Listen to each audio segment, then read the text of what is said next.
Alright mate, how you doing? Spencer here, welcome back to another video. Something a little bit different for you today because I want to start doing some real life football videos, you know, both playing football in real life. I've got some really good things coming up in the next few weeks on the channel, but also talking about real football, as well as, you know, keeping doing all the normal stuff, the FIFA stuff, the once online, that's all staying as well.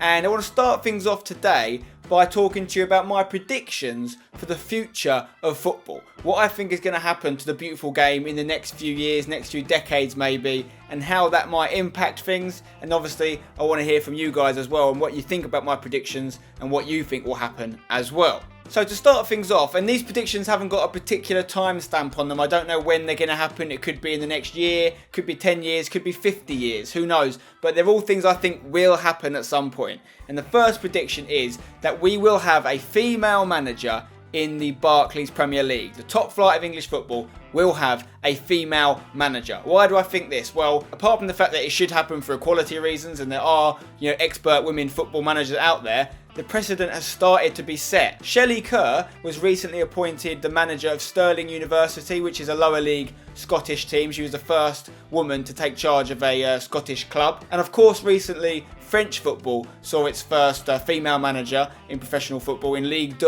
or Ligue 2 when Clermont Foot appointed Helena Costa as manager. She did leave quite soon after being appointed. She wasn't happy there. However, they then replaced her with another female manager. So Corinne Diacre is now the manager of Clermont Foot. So another female manager. So obviously that club has decided to break the mould and go with a female manager. So I think it's only a matter of time. I think there will be a top flight English female manager sooner rather than later. Would you take one at your club? Let me know in the comments below. My second prediction is one that hurts me quite a lot, but I do believe that the USA will win the World Cup before England wins it for the second time.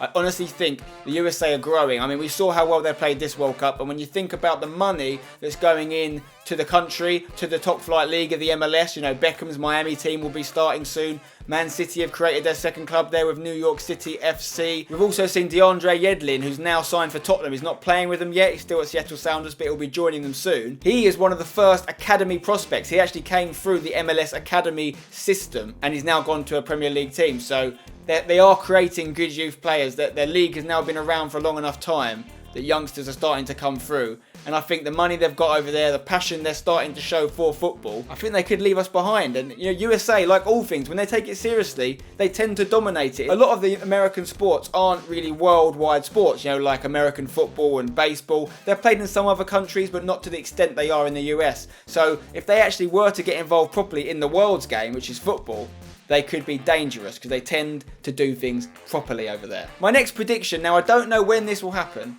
but I do believe one day we will see a footballer signed for £1 billion.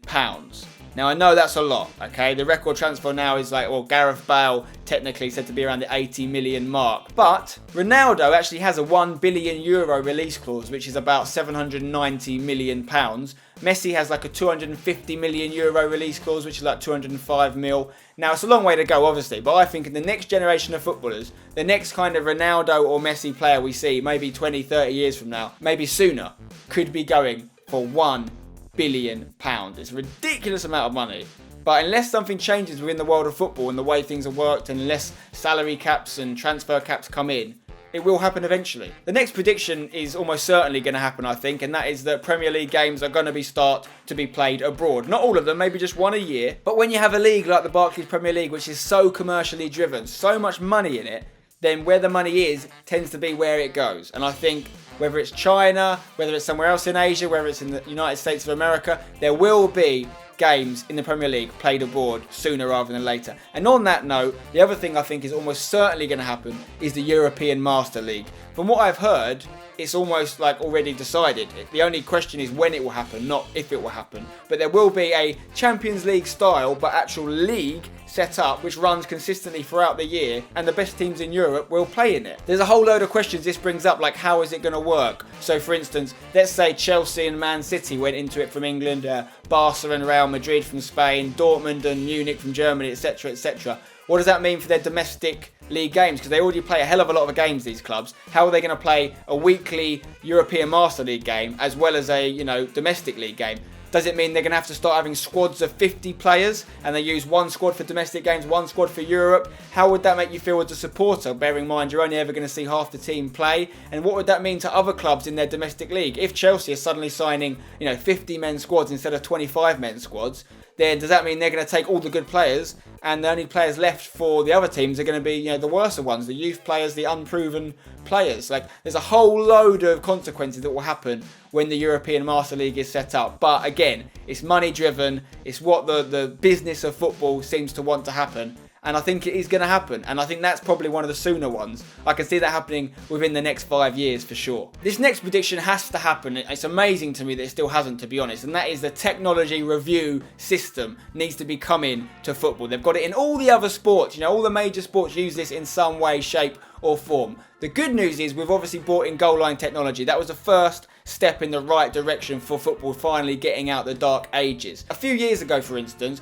when UEFA added the 5th and 6th officials, those guys that sit on the edge of the pitch by the penalty box and they just flag for penalties and things. That was ridiculous. That should never have happened. That was a massive step backwards. They added more people. We didn't need more people. We needed more, technology to help the few people that are officiating the games. Referees are always going to be there, I believe. We'll always have at least one man. But I can definitely see linesmen going, and the 4th, 5th and 6th officials should have been gone a long time ago. For me, there should be a referee, and there should be another guy who basically has an iPad or whatever it is on the side of the pitch, and he manages the review system. My final prediction is actually about a form of football gaming, which is something a lot of us play, which is fantasy football. Now, it's obviously really popular across a whole different load of sports. They do it all over the world. And recently, the guys from the Fantasy Football Exchange got in touch with me to tell me about their new website, their new invention, which I think could be, a revolution in the way fantasy football works. How it works is essentially there's a website called Fantasy Football Exchange. You go on there, you set up your team just like you do on any other fantasy football setup. However, the difference here is when you create your own league, first of all, you can actually put money on the line and you can set that money yourself. So kind of like how poker works when you go and play a game of poker and you set the buy-in. You say everyone that wants to play in this game, you've got to put £5 up. The winner gets all that money combined. It's just like that for fantasy football. So you can play with your mates. You can go, guys, let's set up a league on the Fantasy Football Exchange. We'll all put a £5 in. The winner gets it all. Or you can decide that some of it goes to the winner, some of it goes to second place. It's not something you can do in other, traditional terms of fantasy football where you just kind of sign up and hope you win the whole thing or you win for bragging rights. By allowing money to be put on the line, you kind of make it a little bit more enticing for people playing.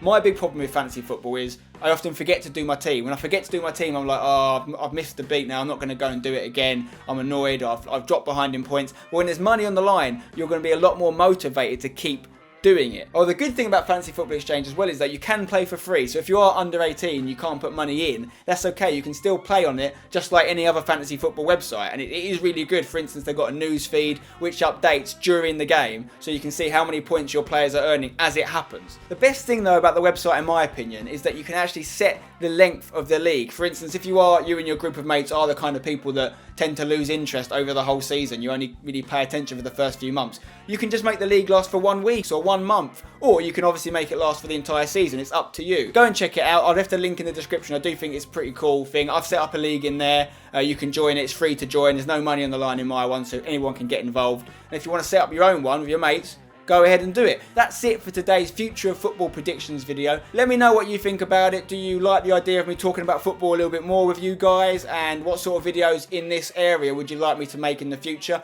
What do you think of my predictions as well? Do you think they're going to come true? Or do you think they're just not going to happen? Let me know in the comments below. Drop a like on the video if you enjoyed it. Subscribe if you're new. And I'll see you on the next one. Don't go changing.